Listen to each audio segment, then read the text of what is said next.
I think we can all agree that these last 2 years have been something way out of what we would have expected. The pandemic, more recently the riots and the unrest. There's been a lot of change, a lot of stress, a lot of panic, a lot of anxiety. And so we as a church have looked for ways to equip our people to help us move forward in this moment, to make sure that we are mentally strong, physically strong, emotionally strong. You're about to watch an interview with a good friend of ours, Madz Deyzel. She calls it the truth about trauma. She's going to give you amazing practical tools to navigate traumatic experiences in your life. And if you don't feel like you've been through trauma in these last 2 years, make no mistake, this will bless you too, because it will pick up on things that have taken place in your life and how they play out in today. So be encouraged, get your notebooks out. I think you're going to enjoy this with Madz Deyzel. I'm really excited and honored to be able to share. And I just want to start off by sharing a scripture, 2 Timothy 1:7. I'm sure many of you know it. But it speaks really clearly that God has not given us a spirit of fear. And I think there are so many people that COVID and these riots has kind of unearthed a lot of deeply hidden, rooted fears. And so one of the things that I'm also incredibly passionate about is giving people foundational tools to help them process so many of these emotions. Because I really, truly believe God wants us to live even in a space of COVID and riots and all of these crazy things happening around the world with a spirit of power, love, and with a sound mind, with a deep confidence in knowing truth amongst the tension. And so a lot of what I'm going to be speaking into is to empower people with tools to better understand why they think, feel, and behave the way they do in the context of what we are all kind of facing. I know from a statistics perspective, they say from first symptom to treatment when it comes to mental health, most people wait 11 years before asking for help. And that's pre-COVID stats. And one of the key reasons is because most people don't understand that there's actually a spectrum of resources available when it comes to mental health. We all know the spectrum of resources when it comes to physical health. For example, if I cut myself on a rusty nail, I know that I can get over-the-counter medication, I can get antiseptic cream, I can chat to a pharmacist, I can chat to a GP, I can get on antibiotics. And even if I don't treat it, potentially I need to see a surgeon. But when it comes to our emotional well-being and our mental health, most people just put on their fun faces. And we all know that FAN stands for feeling insecure, neurotic, and emotional. Are there any FAN faces in the house? How many of you, put on your Sunday best, and that includes your FAN face? And it's like, yes, praise the Lord, I'm fine. And then we crash when we get back home. So one of the reasons, and one of the things that I'm passionate about is I want to see people create a culture of masks off conversations where we're not embarrassed to say, I'm not doing okay. As Nightbird sings, it's okay to not be okay. I think her song has hit the world because of the authenticity of her just saying, hey, it's all right not to be okay. And so that's part of what I want to be speaking into, is giving people tools to better understand what's going on inside. Self-awareness is so crucial. Scripture is so clear. It says people perish because of a lack of knowledge, and this includes self-awearness. If we're not aware of what's going on inside of us, if we just keep putting on suppressing, putting on masks, leaning into defense mechanisms, we're going to continuously find ourselves deteriorating. Now, I know that as a nation, actually worldwide, we've gone through just the most craziest of seasons. And yes, I'm speaking specifically into trauma tonight, but trauma really is kind of is unique because depending on a person's history, depending on how they perceive an event, as to whether it's going to impact some level of trauma. So whenever anybody goes through any kind of circumstances that is stressful, disturbing, it overwhelms their ability to cope, it causes feelings of helplessness or powerlessness, it robs you from a feeling of being in control of your own self, it's going to trigger high levels of fear and potentially trauma.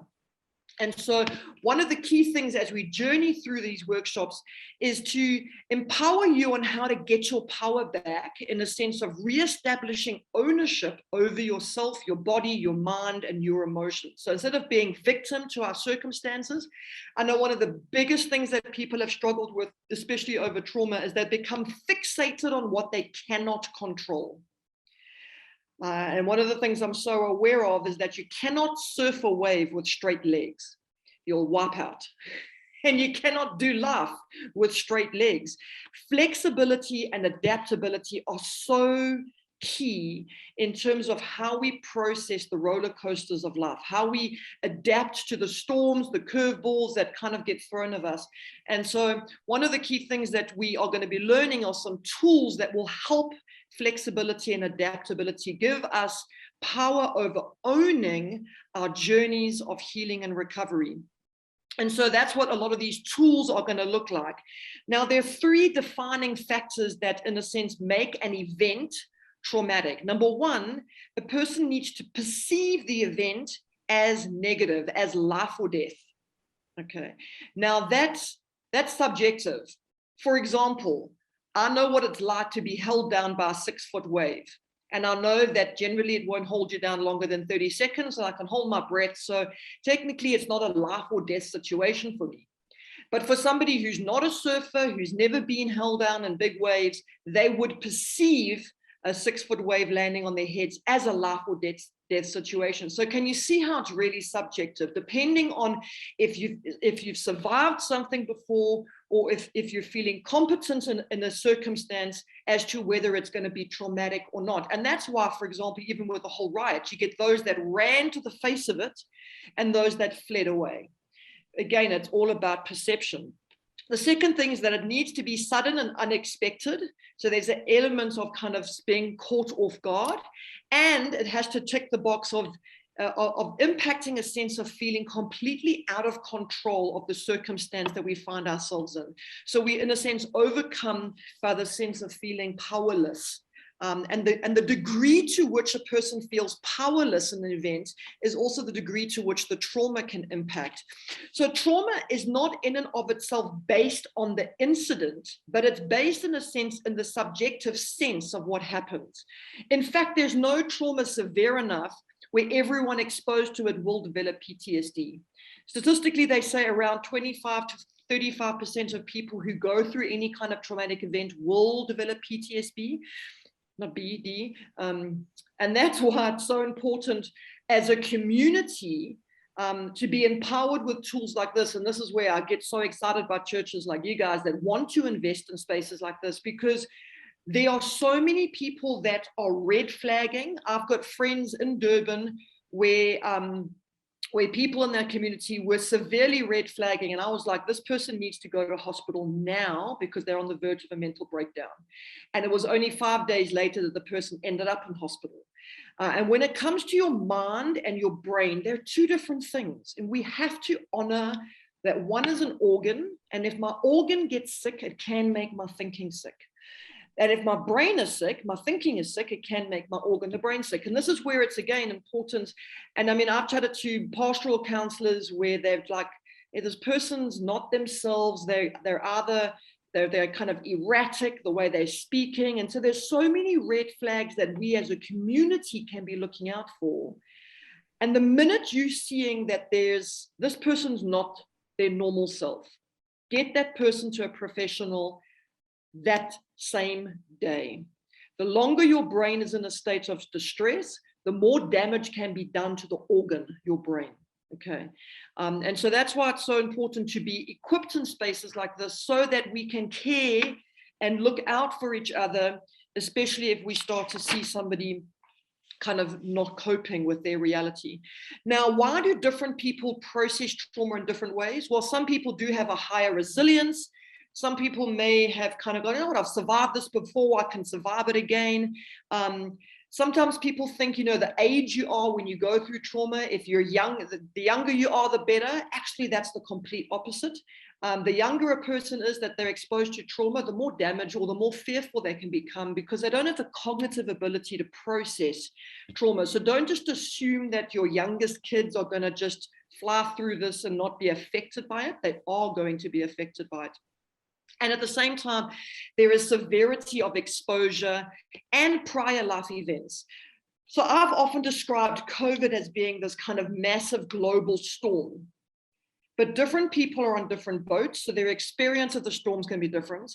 And sometimes a person is exposed to other storms within the storm. So it's the duration of the storm, the intensity of the storm, and the frequency of the storm all can impact how a person processes their current trauma. Because sometimes the current trauma can be the thing that ends up breaking the camel's back because of all their prior experiences. And we're going to look at that from an emotional perspective a little bit later. So we need to be aware that there's actually acute trauma. So sometimes there's a single incident that is very severe. Sometimes there's a chronic trauma, in the sense that there's a long kind of term complexity to it, whether it's domestic violence or ongoing bullying. And then there's complex and compound, where there's a whole combination of everything. So again, I always encourage people to look at emotions and experiences from a sliding scale perspective. Every person who suffers with PTSD started with maybe mild exposure to trauma or mild anxiety. Any person that finds himself struggling with panic attacks started with a mild anxiety. Any person that maybe started off with severe depression started off with suppressed anger. And so it's too easy for us to go, oh, well, I'm fine. And one of the things we're going to be doing through this is I'm going to be giving you tools where you can actually do some kind of overview observations of your own emotional journey and kind of keep track of it, because sometimes we're so used to just keeping up with everyday kind of life events that we don't take stock of where we are emotionally. Now, when a person is exposed to trauma, it automatically is going to trigger their psychological defenses. That's the fight, flight, freeze responses. And in a sense, what happens in that space is your senses are activated.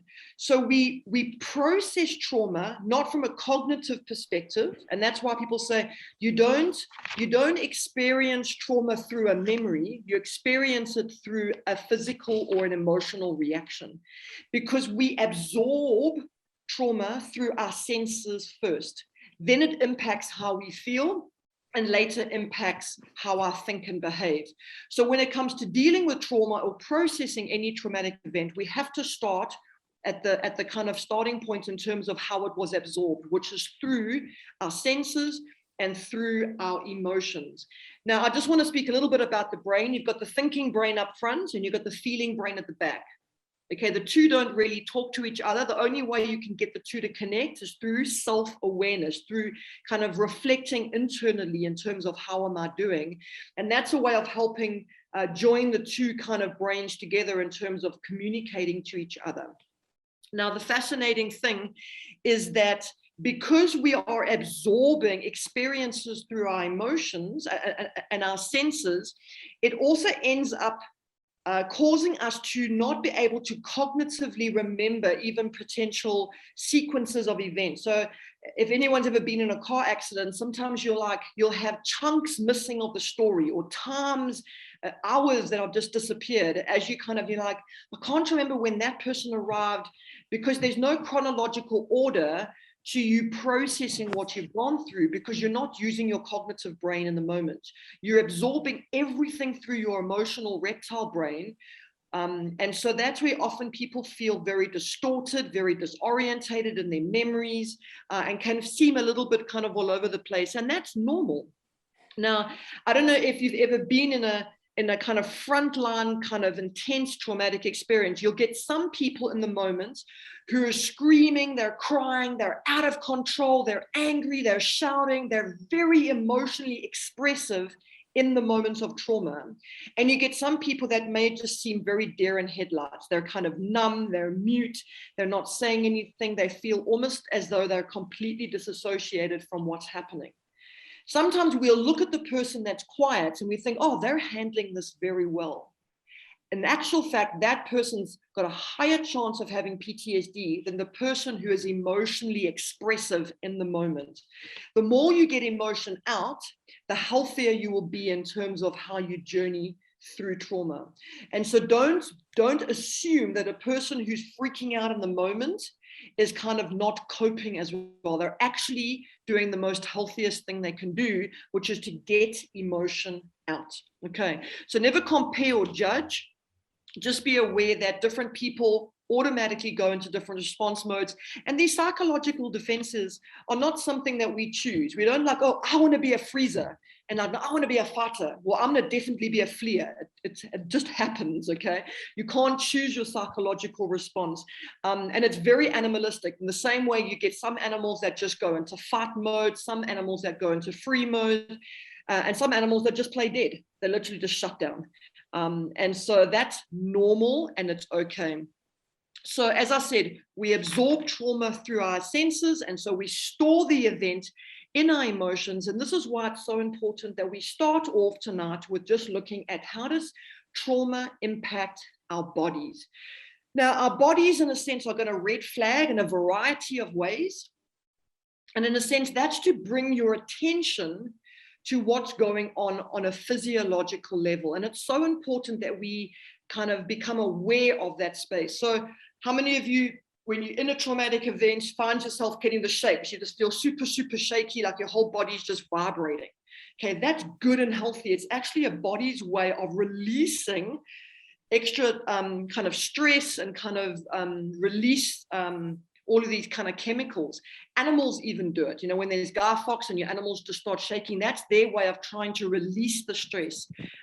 Often some people find themselves just from a physical, muscular perspective, just tightening up. They come incredibly tight. Some people even wake up with kind of pain in their jaw because they've been sleeping with locked jaw. And it's really important to allow ourselves to do exercise. Exercise is a great way of releasing trauma that's stored in muscles. Getting body massages specifically on your calves, because trauma, if you think about it, if you go into fight, Mark's liking that one, he's nudging Kathy. If you go into flight mode, all the adrenaline, all those chemicals are going to go straight to your legs so that your legs can run faster. It's storing it in your muscles. Okay, and that's where releasing lots of fluid. Massages are all healthy. I even say have some fun, have a pillow fight with your spouse. Fun one. But in the sense, it's a great way. Yes, Dill's liking that. It's a great way of just laughing, getting some exercise, getting some energy out. It's really releasing in terms of just taking the stress out of the space. Some people find themselves with a racing heart, tearfulness. Some people just can't stop crying. They feel overwhelmed. Sometimes people just feel incredibly fatigued, or the complete opposite. They're just buzzing. They just can't go to sleep. And a lot of people have been complaining about brain fog, that it takes a while for kind of their brain fog to disappear. And again, think about it. If you're feeling reptilian brain is online, then your thinking brain is offline. The two cannot be online at the same time. It's the exact same reasons why when the rugby guys start throwing punches in the field, they get given a yellow card, because they're not thinking straight. They need to go to the sin bin, get their reptilian brain to calm down so that they can get their head back in the game. We are no different when it comes to trauma. Now, sometimes we think that big trauma, big pain, big problems need big solutions. And actually the opposite are true. Sometimes it's the smallest things that when we do consistently bring the biggest results long term. And so a lot of the kind of tools and techniques that we'll be speaking about are these little tweaks that we need to kind of be applying on a regular basis in order for us to see long change. Now, sadly, you can't pick up a dumbbell, push it twice, and you've got a bicep. It'll be great if it were the case. But a lot of these tools are about just consistently repeating good, healthy practices. Okay. And again, they're not kind of these like, oh man, that's just groundbreaking. They really are sometimes the most simplest of things. So there's a couple of great body grounding techniques. Now, the techniques that all of these techniques I'm speaking about don't just help in traumatic circumstances. They're really even helpful for helping your kids when they're feeling triggered and they're feeling emotionally out of control, or they're just feeling like they're having a complete emotional meltdown. These are kind of tools that you can use in all circumstances. In the same way that a person can go through, I had a really bad incident wiping out in the ocean today in a shore break versus I was in a horrendous car accident. They're all on the same line scale, and these tools will help no matter where you are on that line scale. So the first is the 5-4-3-2-1 sensory exercise, and this is all in your notes. I can see a lot of you frantically writing. Don't stress. I write my notes so that they're comprehensive, so that you don't just get bullet points, you get the whole sentence. Okay, so if I make a good sentence, it's probably in the notes, so don't have to worry about writing everything down. So the 5-4-3-2-1 is actually an exercise that even a lot of professionals use to help patients who are even having panic attacks. So if a person's having a panic attack, this 5-4-3-2-1 sensory exercise will help them calm down. So all you need to do is find 5 things you can see, 4 things you can touch, 3 things you can smell, 2 things you can taste, hear, and 1 thing you can taste. There's no magic formula to the order. If there's nothing you can taste, it doesn't mean the whole exercise won't work. But the whole concept of it is that when you use your senses and you activate and engage your senses, you ground yourself in the present. Most people find themselves stuck in the past of regret or the future of fear. And that's where anxiety lives. So if you want to get out of anxiety, get into the present. And that's where I honestly believe our senses are the most incredible gift that God has given us for grounding us in the moment. I don't know if you've ever tried to have a meal where you totally engage your senses the entire way through it. It's really, really hard. When I actually wrote the original wholeness course, I know many of you have done it, there's a whole section on the physical body, and I actually checked myself into the Beverly Hills Hotel for a Sunday breakfast or whatever it was. Flipping cost me an arm and a leg, but anyway. And I try to write that section of the course whilst having a sensory breakfast. It's so hard to keep your mind in the moment and absorb everything through your senses consistently. Our minds constantly wander into the past or the future. And so it's a really great practical exercise to do, even when you're around your kids. It's the best advice you can give any couple about to get married. Use your senses to absorb the day, because it's going to fly. And so even with those of you with little kids, there's times where my boys still come into bed at 4 in the morning and they want to cuddle, and I just allow my senses to engage in the moment. They're a little bit stinky now because they're getting older, but it's like, just use your senses to suck up the moments of life. It's the best gift, I think, that God has given us, and it helps us ease anxiety and releases good endorphins. The next thing to do is learning to stretch and do muscle tensing exercises. So what I often do, we've got a massive 14-foot trampoline outside in the garden. It's so nice and sunny in Joburg, especially at lunchtime. And so I like to lie on the trampoline in the sun, and I do muscle relaxing exercises. So I'll scrunch the muscles up in my feet and then relax them. And then I'll scrunch the muscles up in my calves and I'll relax them. And I'll work my way the whole way through the body. And the reason why it's important to do this is because sometimes people are not aware of where they carry their stress. They're not aware of the fact that sometimes they're actually clenching their hands all the time, or they're kind of biting their teeth all the time. Like, why have I always got this kind of headache? Because their self-awareness of where they're carrying the stress in their body is very low. And so doing a clenching and relaxing exercise with your muscles helps you become more in tune with the spaces in your body that you're carrying tension and trauma, so you can become more intentional about actually choosing to relax. I'm so aware sometimes when I'm driving that I'm not actually sitting back in my chair, or when I get started to working, I'm realizing I'm hunching over, and self-awareness is so crucial for actually catching yourself in moments and intentionally relaxing body parts. I can see Dill shifting as a body weight there. Just making sure is in the shoulders there. So, stretching and muscle exercises are really great. And sunshine, 20 minutes of sunshine, perfect, healthy vitamin D. All right, the next one I want to speak around is the mammalian diving reflex. I actually learned about this when I was prepping for the original trauma training I did a couple of weeks ago. I didn't know about it. And I do want to give an upfront warning that this technique does slow your heart rate down. So if you already have a heart problem, or if you struggle with anorexia, please don't use this technique unless you get permission from your GP or treating doctor, okay? So all you got to do is place your face in a bowl of cold water while holding your breath for 30 seconds. There's a part under your eyes here, just above your cheekbones. I don't understand the doctoral kind of technique, what it actually does on a physiological level. It's not my expertise, but it works, okay? So what happens is you have a vagus nerve in your body that runs all the way through your body. Nearly 80% of your organs are connected to your vagus nerve.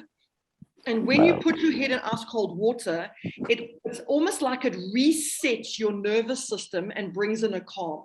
I've actually got a friend that's in rehab, and one of the exercises they were told to do when they're feeling agitated and distressed and irritated is to go jump in the icy pool outside. And it's amazing. He said that he actually has a much better afternoon emotionally from just jumping into icy cold water. So I don't understand why it works, but it does work. I've got a funny feeling it's why a lot of times when you go to beauty spas, they give you ice cold cucumber to put on your eyes. I think it's kind of in line with a similar theory. So go get a massage and then go have a nice cucumber facial. Okay, all the women are like, yes, please. Madz says that this is for medical reasons. Claim it, women. Okay, so, but again, please remember that it does slow your heart rate down. Now, I wanted to spend a few more minutes on what I call box breathing. Box breathing, people just think, oh, like breathing, really? Is that going to really help? Yes, it does. People don't realize how often when they're at a place of panic or stress or trauma, that their breathing becomes more shallow and rapid. And again, that heightens this flight response. It's not pumping good oxygen to your whole body. So box breathing is the greatest way to just bring a calm down. The way I like to do it is to put on a nice piece of music, especially that's something that's got a really slow beat, and then I'll breathe according to the bars of the music. And if it's a 3-minute song, then you know that you're doing 3 minutes of good box breathing. And so all you're going to do is imagine a box, take a deep breath in on the top of the box, hold it as you come down the side, exhale as you go along the bottom of the box, hold it as you come back up.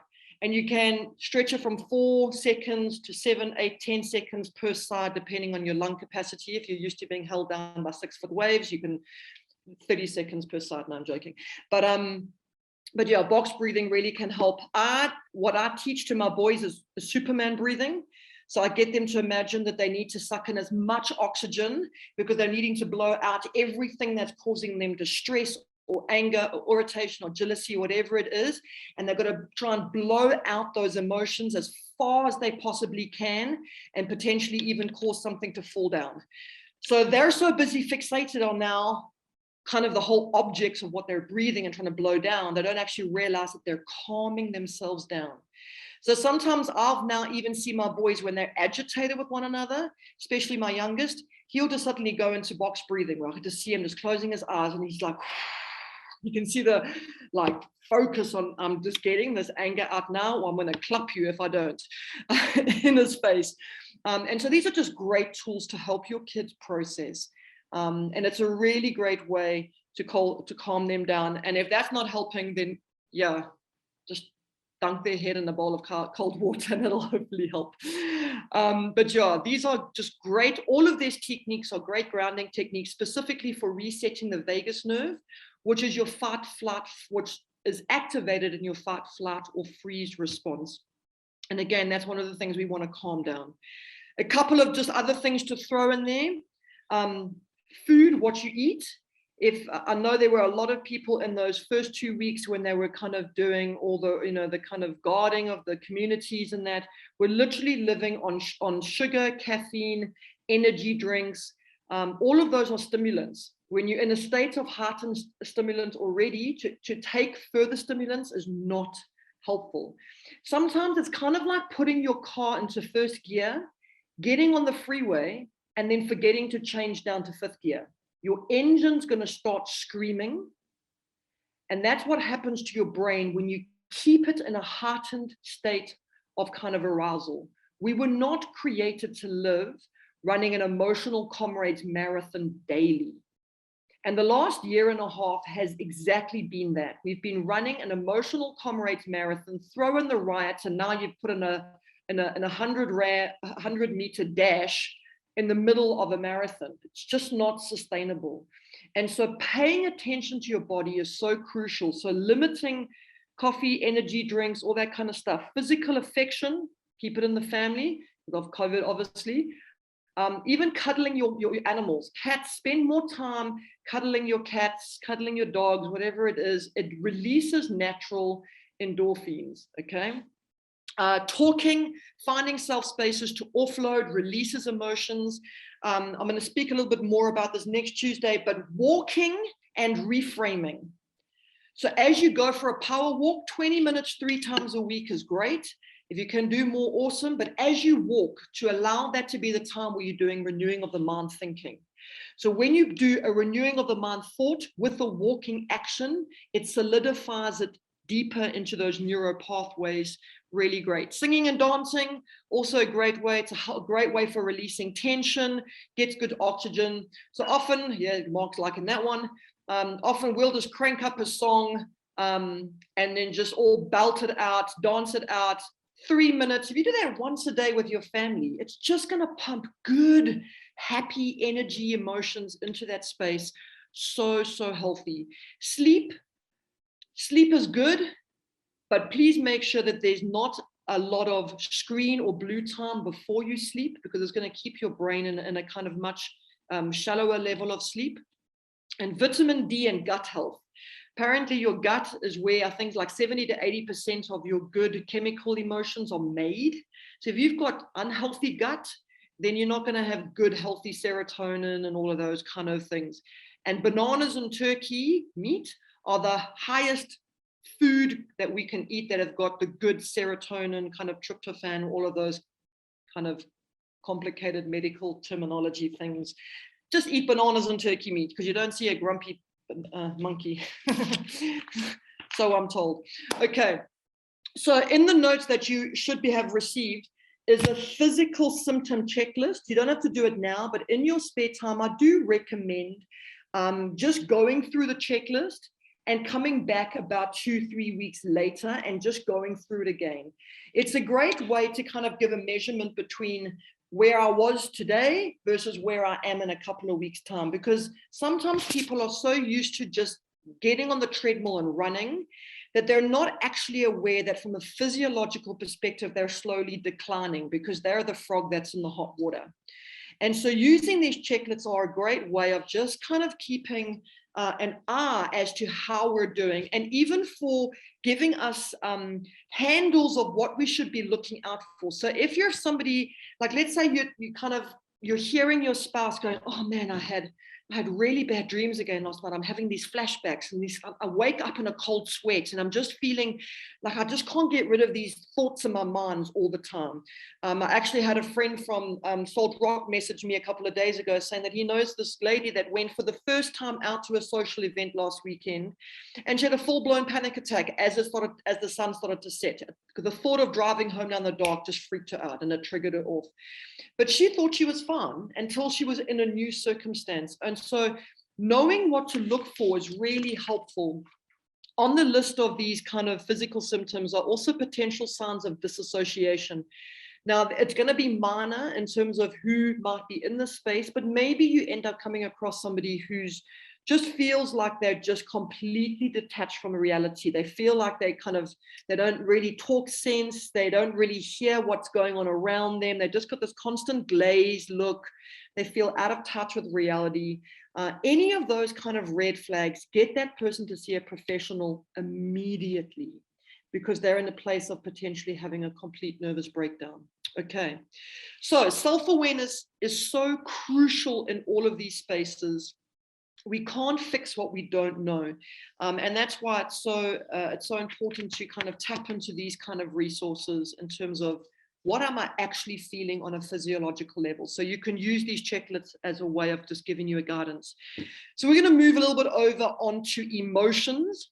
Now, whenever our need for security, connection, or control is triggered or threatened, it's going to trigger negative emotions. And we know that COVID has been a massive threat to these things. Security, connection, or control, for a lot of people have just been threatened in all sorts of ways, from job security, financial security, community connection, just feeling powerless over our circumstances. And so it automatically is going to trigger all of these negative emotions. And so being aware of these emotions is so important. And again, I often say to people, use a sliding scale of 1 to 10. Because sometimes a person goes, oh man, I often find myself feeling really anxious. And if you had to get them to kind of rank it, they'd probably say maybe a 3. They kind of have a little bit of heart palpitations every now and then, especially at the end of the day, if it's been a stressful day with lots of deadlines, it kind of flares up then. And you get other people that will use the same word, oh, I'm just feeling so anxious. But that anxiety is causing them to not be able to get out of bed in the morning. It's a level 9, it's a level 10. So be aware that sometimes people don't always have the right vocabulary to express the spectrum that an emotion can kind of, in a sense, capture. So give people tools to give you kind of insight into the degree of how they're feeling.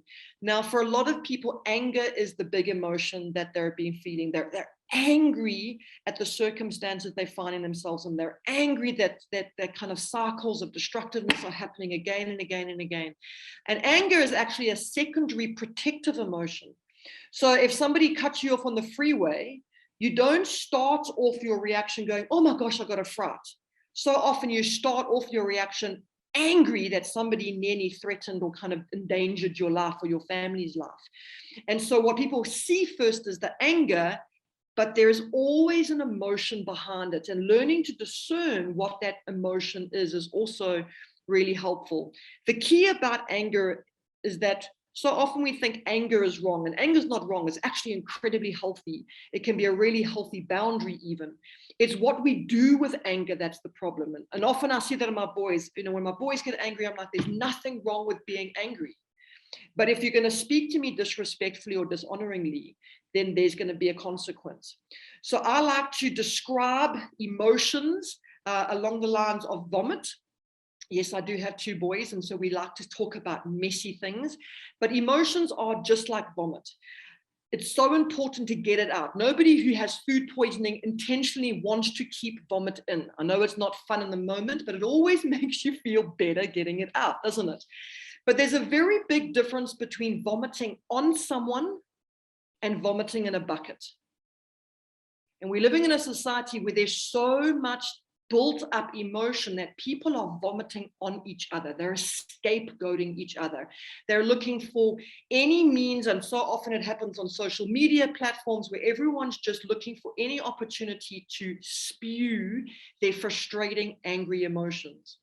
As the story goes, there was an angry boss who shouted at his employee. The employee then came home, shouted at his wife. The wife shouted at the kids. The kids kicked the dog bit the cat chased the mouse, and there's a very angry mouse out there. So we want to break these cycles, okay?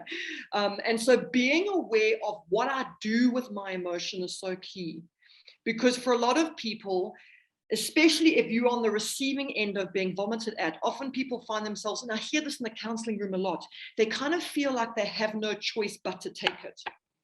And I say to them, if somebody was literally vomiting on you, would you stay standing or would you leg it? And they go, oh, definitely leg it. I'm like, well, no different when it comes to emotions. If somebody is dishonoring you, there's nothing wrong with saying, hey, I can see you're angry. I can see you're frustrated. And that's okay. I want to be a safe space for you.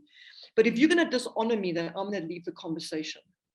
And so putting in healthy boundaries around expression of emotion is important for your own emotional well-being, for teaching your children and empowering them how to better manage and regulate their emotions. And again, for just communicating boundaries around your own values. So don't be afraid to communicate those spaces and to empower your children with these kind of tools.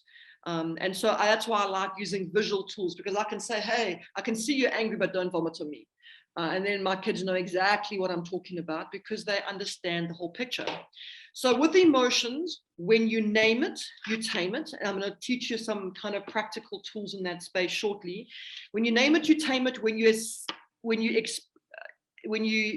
express it, so when you express it, you can start to heal it. And so emotions literally are chemicals that when we continuously suppress it, they destroy healthy cells in your body. And then you're more prone to diseases. So when people say things like, oh, 83% of illnesses start in your head, it's true. Because when I'm thinking toxic thoughts, I'm producing toxic emotions, and those toxic emotions are chemicals that are flooding every cell in my body and destroying them. So literally, healthy cells that are there for fighting cancer are destroyed by toxic chemicals. A flu virus cannot attack a healthy cell. It will attack a cell that has been broken down by toxic chemicals. So getting emotion out is so, so important. Okay. So remember, get it out. Don't keep it in. Now, I want to speak a little bit around what I call current emotion and accumulative emotion. How many of you have ever been in the circumstance where the situation seems fairly minor, but how a person reacts to it, it's just out of proportion? It's kind of what I call a person giving 1,000 Rand reaction to a 10 Rand trigger. Now, whenever their reaction is bigger than the trigger, the emotion is accumulative. And this is what I mean.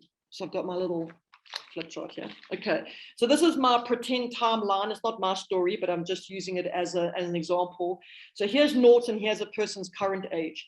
So let's say this person's story, when they turned 5, their parents got a divorce. So they would have experienced a level of rejection because maybe dad never came back to visit. Then at the age of 15, they changed schools and they lost all their friends, and their friend never phoned them back. And so they felt a sense of rejection in terms of having to now find new friends.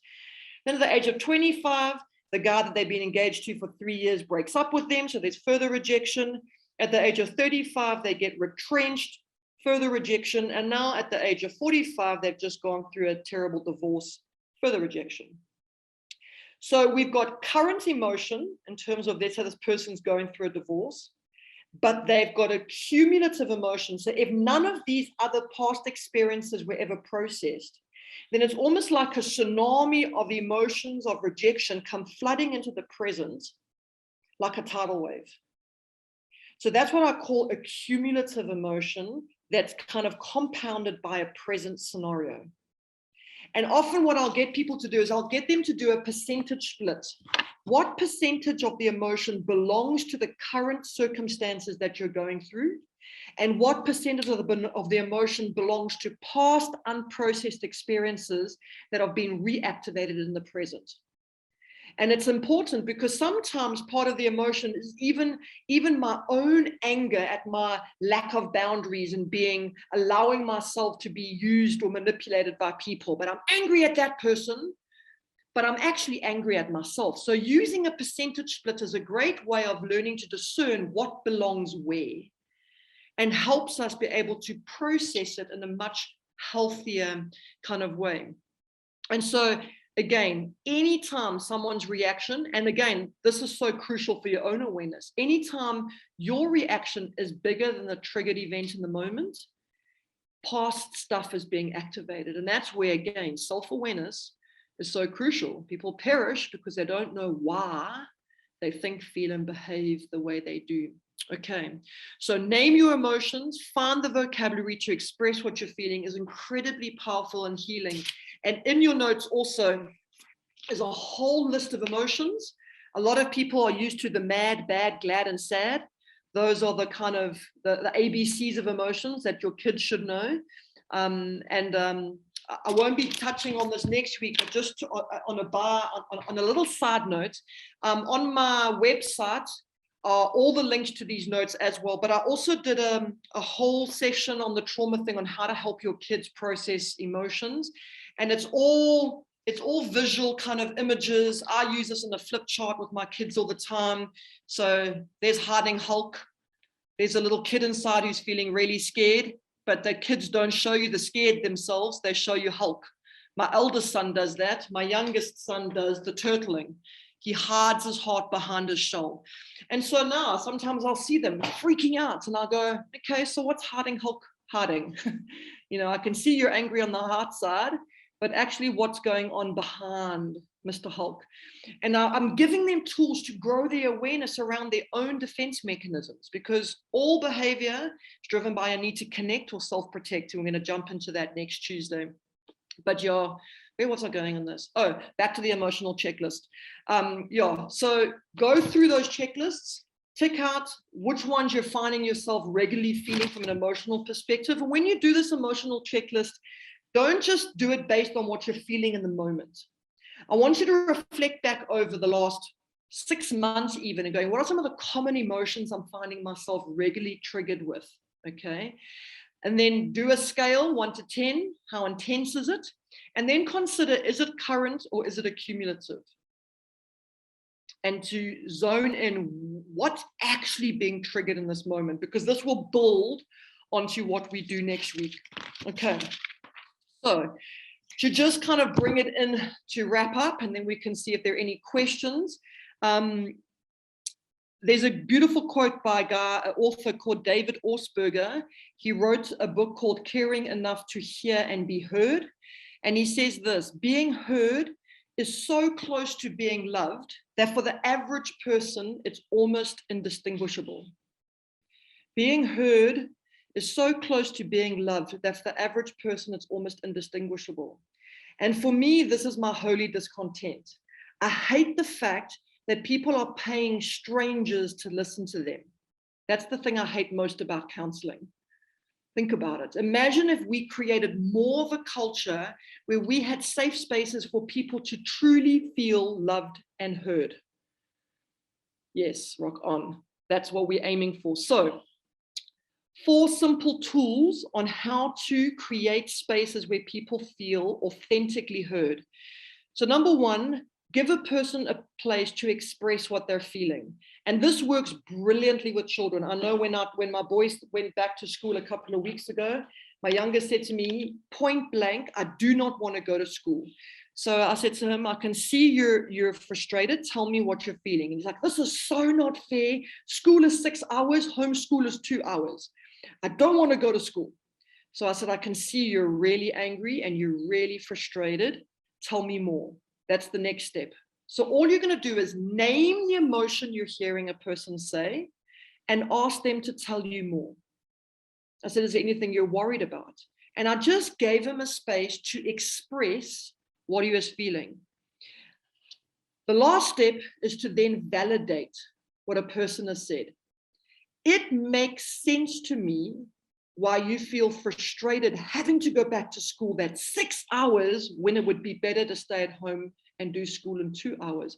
I understand why you're feeling frustrated. It makes sense to me, my boy. That's all I've said. He then said, can I go play on the trampoline outside before we go to school? No problem. He felt loved and heard. You see, when you validate a person's emotion, they experience their value. Validating someone's emotion gives them the experience of knowing that what they feel matters to someone. That's why being heard is so close to being loved. Because we experience our value in the context of relationship, each other. You cannot know your value in isolation. And it's so important that we create and facilitate and encourage masks off conversations. So the next time someone says, I'm doing fine, ask them again. No. How are you really doing behind your fine face? I really want to know. And notice, you haven't counseled them. You haven't given any advice. You haven't given any solutions. You've just validated their emotional experience. 90% of the time, that's all you need. Woman, answer me this question. How many times all you want your husband to do is to just listen to what you're feeling and not fix it? Raise your hands. Thank you. Men, you don't have to solve anything for us. Just validate. Oh, my love, I hear you. You must feel. Makes sense to me that you're feeling that. And what do we feel? Sense of release. When we emotionally release, our thinking brain turns back on and we can figure out our own solutions. Isn't it empowering? One of the other things that I say to parents, especially when you've got teenagers, because so often we want to go into advice giving and fixing and let me give you a hug and let me make you a toasted cheese, and that's the last thing a person wants. The other most powerful question you can ask a person is, what do you need from me right now? What can I do to help? What does that look like for you? It's an ownership question. An ownership question demands an ownership response. We want to empower people to work out their salvation. You've got to do the workout. You cannot own somebody else's journey. And asking empowering questions like, what do you need from me, even as a child, gets a person to shift from victim, which is rescue me, to victor, which is owning me. So powerful, even for our children. And sometimes they'll go, I don't know. So I'll just say to my boys, okay, well, I have a hug, potentially a toasted cheese sandwich, or we can go jump on the trampoline. Let me know which one you want, or if you come up with something else when you're ready. Sometimes they'll try and push it with like, can I have 6 hours of device time? And I'll go, no, that's not going to help your emotions. But anyway, so we've got to guard them, but that's all cool. So express, reflect, validate. Get a person to express, reflect what you hear them say, and validate it. That's all. If communities just invested in that, imagine if you just did that to the next checkout teller who just seemed exacerbated by the person that was in front of you because they were demanding on how many bags that their milk went into. And when that person left, you just said to the lady behind the counter, man, like I can see you just seem exhausted. Can you imagine the experience of just someone seeing you, even though they're a stranger, and you just express that, how healing that can be for them. So anyway, guys, I hope these tools have been helpful. I do have a lot of courses and notes and resources on my website. I see somebody pop that into the chat link below. Thank you so much for that. Feel free to browse through and download any of those resources if you need. All the kids stuff is there for free. It's just a PDF you can download and print and then put into a flip chart. That's what I do with my kids to just help them process their emotions.